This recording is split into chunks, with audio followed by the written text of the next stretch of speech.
आज की वीडियो उन बच्चों के लिए है जिन्होंने पाठ तो पूरा पढ़ लिया है, अब प्रश्नों को हल करना है। तो जब हम प्रश्नों को हल करेंगे तो उसको कैसे लिखते हैं और उसका हल क्या होगा, ये जानने के लिए मेरी वीडियो आप लोग देखिए। वीडियो बहुत ही इंटरेस्टिंग होने वाला है, वीडियो को लास्ट तक देखिए। मैं वर्षा मिश्रा अपने channel learn chemistry with Varsha ma'am में आपका स्वागत करती हूँ। तो पहला प्रश्न देखते हैं। निम्नलिखित तापमानों को सेल्सियस में बदलो। 300 है और 573 दिया हुआ है। तो मैंने आपको ये पढ़ाया था कि K बराबर C प्लस 273, ये सूत्र मैंने आपको पढ़ाया था। अब देखिए आपको क्या निकालना है, यहाँ पे C निकालना है।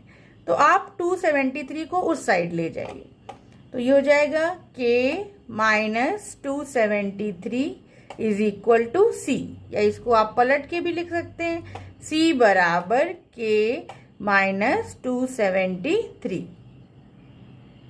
तो यहाँ पे हमको क्या दिया हुआ है, 300 केल्विन, यानी K की जगह पे हम कितना रखेंगे, 300 रखेंगे। तो ये 300 हो गया, इसमें से 273 जो है माइनस कर दीजिए, तो C का मान आपका कितना आ गया, 27 आ गया। तो ये देखिए, तो ये जो है केल्विन से जो है किस में चेंज हो गया, सेल्सियस में चेंज हो गया। अगला देखते हैं, कितना दिया हुआ है, 573। तो K की जगह पे हम कितना रखेंगे, 573। इसमें से 273 हम क्या कर देंगे, माइनस कर देंगे, तो हमारा आंसर कितना आ जाएगा, 300। यानी सेल्सियस में चेंज करने पर उत्तर कितना आया, 300। क्वेश्चन नंबर 2, निम्नलिखित तापमानों को केल्विन इकाई में बदलो। तो हमारे पास सूत्र है K बराबर C प्लस 273। तो C की जगह पे हम कितना रखेंगे, 25 रखेंगे। 25 में हम 273 को क्या कर देंगे, ऐड कर देंगे, तो हमारा आंसर आ जाएगा 298। मतलब 25 डिग्री सेल्सियस को जब आप केल्विन में बदलेंगे तो आंसर आ जाएगा 298। इसी तरीके से K बराबर C प्लस 273, C की जगह पे हम कितना रखेंगे, 373। 373 में 273 जोड़ दीजिए, तो जब आप जोड़ेंगे तो 646 आ जाएगा। तो 373 सेल्सियस को जब आप केल्विन में चेंज करेंगे तो 646 आ जाएगा। आइए बच्चों नेक्स्ट क्वेश्चन देखते हैं। निम्नलिखित अवलोकनों हेतु कारण लिखें। तो इसमें पहला है, नेप्थलीन को रखा रहने देने पर वह समय के साथ कुछ भी ठोस पदार्थ छोड़े बिना अदृश्य हो जाती है। तो हम लोगों ने पढ़ा था कि नेप्थलीन जो है वो ऊर्ध्वपातज पदार्थ का उदाहरण है। ऊर्ध्वपातज पदार्थ उस पदार्थ को कहते हैं जो ठोस से बिना द्रव में बदले सीधा गैस अवस्था में बदल जाता है। तो जो अब ठोस से सीधा वो गैस अवस्था में बदल जाता है तो फिर कोई अवशेष जो है वो नहीं मिलता। तो इसका आंसर देखिए, नेप्थलीन एक ऊर्ध्वपातज पदार्थ है, इसलिए उसका ऊर्ध्वपातन हो जाता है, अर्थात वह ठोस अवस्था से बिना द्रव में बदले सीधे गैस अवस्था में परिवर्तित हो जाता है। अगला क्वेश्चन देखते हैं। हमें इत्र की खुशबू दूर बैठे हुए भी पहुंच जाती है। तो इत्र जो होता है वो एक वाष्पशील पदार्थ होता है, ये वाष्प में बदलकर वायु में विसरित हो जाता है, अतः विसरण की क्रिया के कारण हमें इत्र की खुशबू दूर बैठे हुए भी पहुंच जाती है। तो जो इत्र है वो एक वाष्पशील पदार्थ है, मतलब वो वाष्प के रूप में बदल जाता है।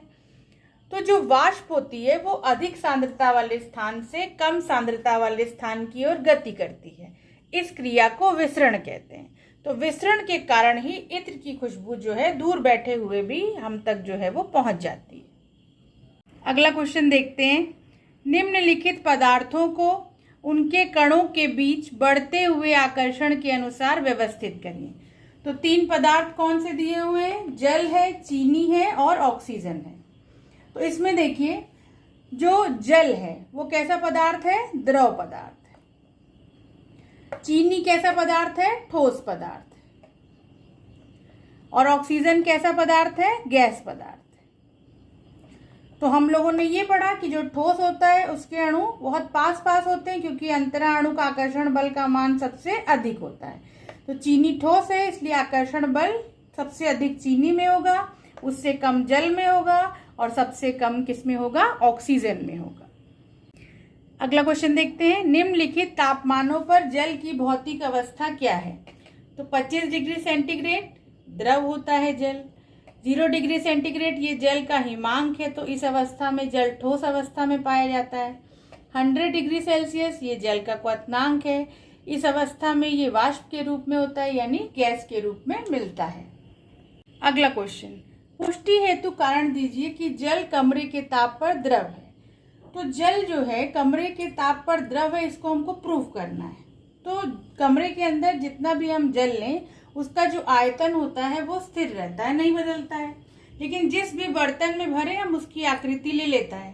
दैट मीन्स जो जल है उसका आयतन निश्चित होता है, लेकिन उसकी आकृति जो है निश्चित नहीं होती। और ये दोनों ही गुण किसके हैं? द्रव के हैं। इसलिए जो जल है वो कमरे के ताप पर द्रव है।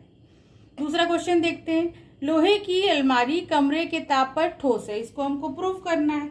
तो जो लोहे की अलमारी होती है उसका आकार और आयतन स्थिर रहता है। वो जो जितनी जगह घेरती है उतनी जगह हमेशा घेरती है, और जैसी दिखती है वो वैसी ही दिखती है। तो आकार और आयतन दोनों निश्चित है लोहे की अलमारी का, इसलिए ये ठोस का गुण है, और लोहे की अलमारी जो है वो कमरे के ताप पर ठोस होती है। अगला क्वेश्चन देखते हैं, 273 केल्विन पर बर्फ को ठंडा करने पर तथा जल को इसी तापमान पर ठंडा करने पर शीतलता का प्रभाव अधिक होता है, क्यों? तो 273 केल्विन पर पानी के कणों की अपेक्षा बर्फ के कणों की ऊर्जा जो है वो कम होती है, अतः बर्फ वातावरण से अधिक ऊर्जा को अवशोषित कर सकती है, इसलिए जो बर्फ होती है वो अधिक ठंडी लगती है। अगला क्वेश्चन देखते हैं, उबलते जल या भाप में से जलने की तीव्रता किसमें अधिक महसूस होती है? तो 373 केल्विन मतलब 100 डिग्री सेल्सियस पर जो वाष्प के कण जो होते हैं, उसी टेम्परेचर पर जो जल के अणु होते हैं उनसे उन कणों की ऊर्जा जो है वो अधिक होती है, क्योंकि वाष्प के जो कण होते हैं वो गुप्त ऊष्मा के रूप में जो अधिक ऊर्जा होती है उसको अवशोषित कर लेते हैं, अतिरिक्त ऊर्जा को। इस वजह से जो है भाप से जो है जलन अधिक होती है, और उसी तापमान पर जल के कणों से जलन जो है वो कम होती है। इस क्वेश्चन में हम लोगों को A, B, C, D और E और F ये अवस्था परिवर्तन को बता रहे हैं, इनका हमको नाम बताना है। तो देखिए, ठोस से द्रव में बदलना, तो इस क्रिया को हम क्या कहते हैं? गलन कहते हैं, यानी A का आंसर क्या हो जाएगा? गलन हो जाएगा। द्रव से गैस में बदलना, इस क्रिया को हम वाष्पन कहते हैं, तो B का आंसर वाष्पन हो जाएगा। गैस से द्रव में बदलना, इसको हम संघनन कहते हैं, C का आंसर संघनन हो जाएगा। द्रव से ठोस में बदलना, इसको हम जमना कहते हैं, इस D का आंसर जमना हो जाएगा। फिर देखिए, ठोस से जो है गैस में बदलना, तो ठोस को गर्म करने पर और दाब कम करने पर जो है गैस में बदल दिया जा रहा है, तो इस क्रिया को हम क्या कहेंगे? ऊर्ध्वपातन। E का आंसर ऊर्ध्वपातन हो जाएगा।